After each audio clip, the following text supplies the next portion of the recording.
Have you ever heard the story of the Peace Woman? It is a tale told in whispers from the quiet village of Benuela to the bustling streets of Luanda City. It begins with a kind tailor named Amelia Shimenda, whose gentle smile and calm spirit were a balm to everyone she met. Her little shop was a haven of laughter and stories.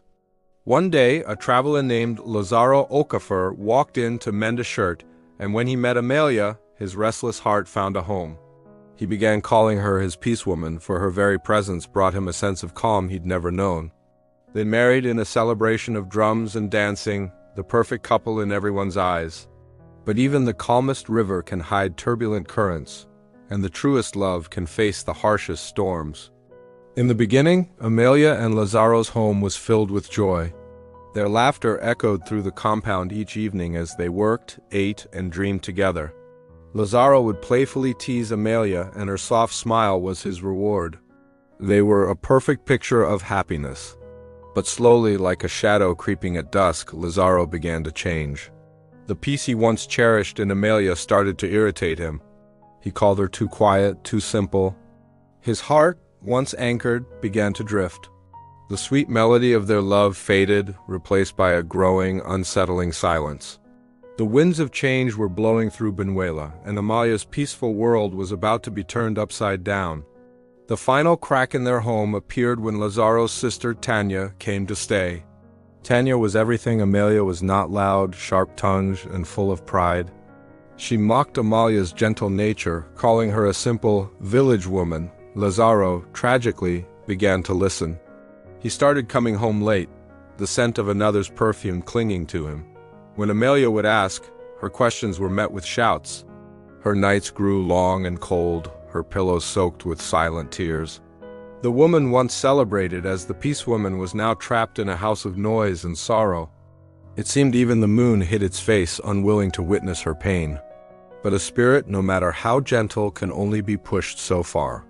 One Sunday, Amelia cooked Lazaro's favorite meal, a desperate attempt to bring back the warmth they had lost. But Lazaro and Tanya just laughed, their words cutting deeper than any knife. That evening, something inside Amelia shifted. She stood up, her voice calm but unshakable.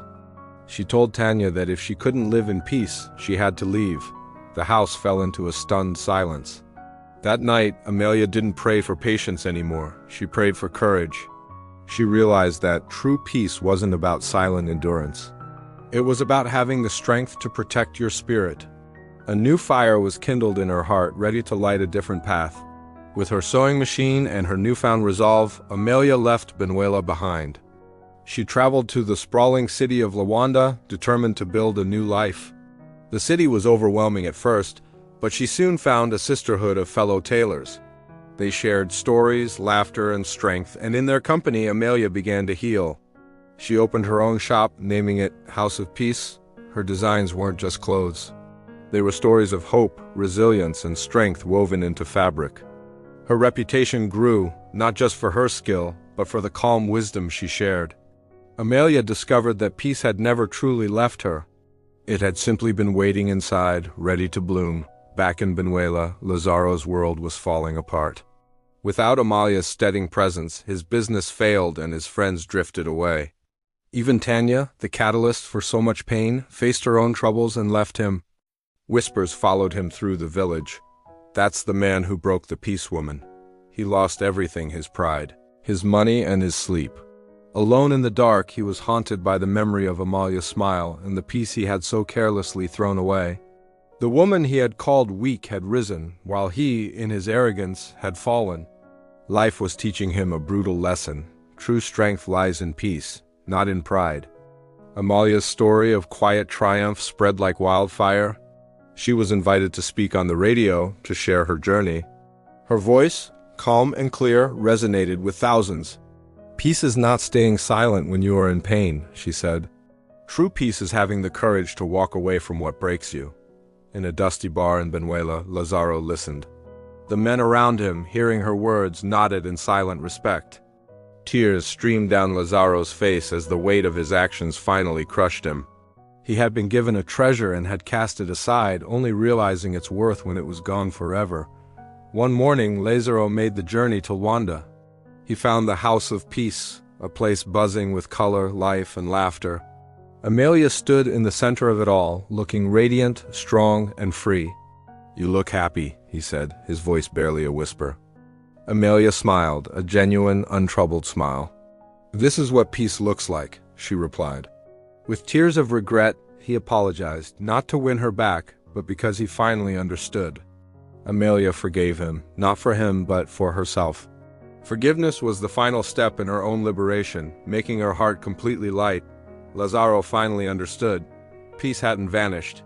It had simply moved on without him. As the sun set that evening, Amelia sat by her window, filled with a deep sense of gratitude. She was grateful for every tear that had watered the seeds of her strength. Her shop, the House of Peace, became a beacon for women from all walks of life. They came not just to learn sewing, but to learn from her how to be brave, how to be calm, and how to find the unshakable peace that lives within. She was no longer just Amelia. She was Mama Peace, and her story was a blessing to all who heard it. The very things that were meant to break her had become the foundation upon which she built an empire of grace. Years passed, and the story of Amelia Chimenda became a legend. They said she was the woman who turned pain into power and silence into a beautiful song. Lazaro lived a quiet, repentant life, often advising young men to cherish the peace a good woman brings.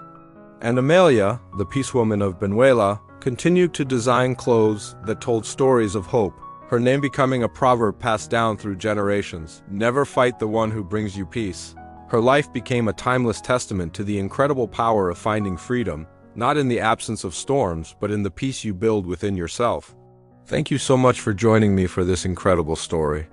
If it touched your heart, please like, share, and subscribe for more tales of strength and inspiration. We'll see you next time.